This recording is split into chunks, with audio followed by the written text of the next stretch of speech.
So I want to take a minute to further explain something that I talked about in the last video. And in that video, I was talking about Trump using the military for law enforcement purposes. Now, we all know that's not the reason he's sending the military and deploying the National Guard into these various cities and states.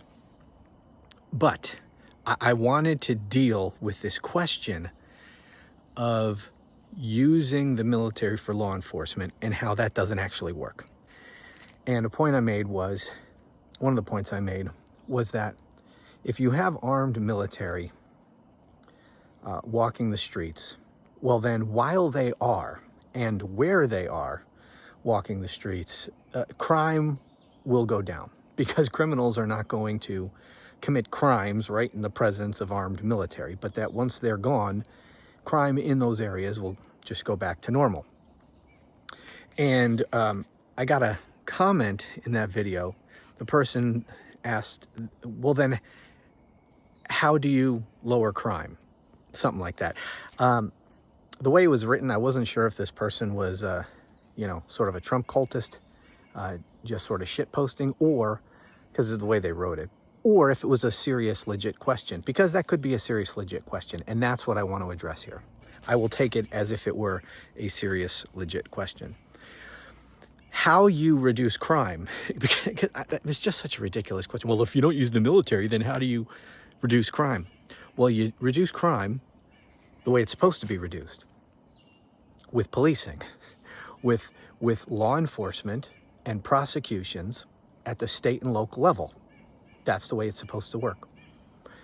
More police, more prosecutors, and let them do their jobs. Now, one of the things Trump has done is to cut money for those purposes, cut money for local policing. So here he is, on the one hand, cutting assistance from the federal government for policing in those areas that need it, and then saying, well, the crime's not coming down, so I'm going to send in the military. So disingenuous.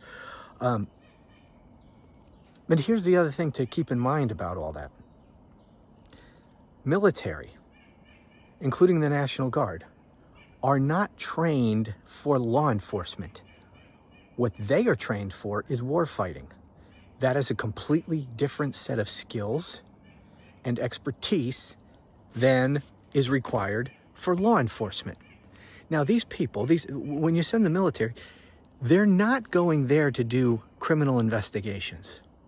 Right? They don't know the intricacies of criminal procedure. And believe me, I was a prosecutor. A lot of cops don't know it either. But certainly, members of the military aren't going to be trained on, I'm getting a text I need to deal with here in a minute. They're not trained on how you do law enforcement, how you gather evidence, how you write your reports with an eye towards prosecutions. They're not writing reports anyway. They're not doing law enforcement. They're trying to do crime prevention just by being there. And they're assisting and backing up some of the local police with arrests and stuff. But they are not investigating crimes. And what's going to happen is, when they do encounter criminals, they're going to blow these cases if they even do any of the arrest and the investigatory stuff that you need to have to actually prosecute these people later, because that's an important part of really addressing the crime problem. It's to prosecute the criminals, not just prevent them from committing crimes in your presence because you send armed military there, but by finding these people, arresting them, and prosecuting them. You're not doing at all the prosecution part by just having armed military there. And let me tell you, if you botch the investigation, even if these people do any kind of investigations, and they're not, if you don't read them their Miranda rights, if they've been taken into custody, well, then anything they say, even if they admit to the crimes, well, that can't be used. If you don't gather evidence in the right way, that evidence can't be used. So if you're having the military do law enforcement, they're going to fuck up these cases. Even if they do any of the investigations and the arrests like is required for law enforcement. So you don't have the military do law enforcement if you're serious about law enforcement. You use the military if you're an authoritarian thug and this is all for show, And this is for setting a precedent of using the military against American citizens. That's what it's for. What it's not for is for crime prevention and law enforcement. So anyway, I'm going to get back to my walk. Thanks for listening.